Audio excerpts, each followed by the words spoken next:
Hi friends, இந்த வீடியோவில் மூணாவது கைண்ட் ஆஃப் நவுன், அதாவது அப்ஸ்ட்ராக்ட் நவுனை பற்றி பார்க்க போகிறோம்.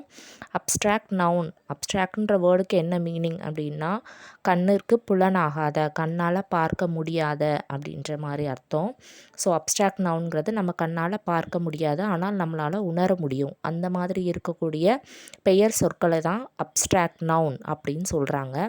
எக்ஸாம்பிள்ஸ்க்கு பார்த்தீங்கன்னா, sweetness, weakness, hope, childhood, sleep, kindness, pity, doubt, misery, sickness, darkness, pain, greed, honesty, death. நமக்கே தெரியாமல் நம்ம இந்த மாதிரியான நவுன்ஸ் எல்லாம் யூஸ் பண்ணுறோம், ஆனால் இது அப்ஸ்ட்ராக்ட் நவுன்னு நமக்கு தெரியாது. ஸோ அதை எப்படி ஈஸியாக ஞாபகம் வச்சுக்கலான்னா, அஸ் அ பர்சனாக ஒரு உருவகப்படுத்தி அதை நம்மளால் சொல்ல முடியாது, உருவமாக அதை நம்மளால் பார்க்க முடியாது.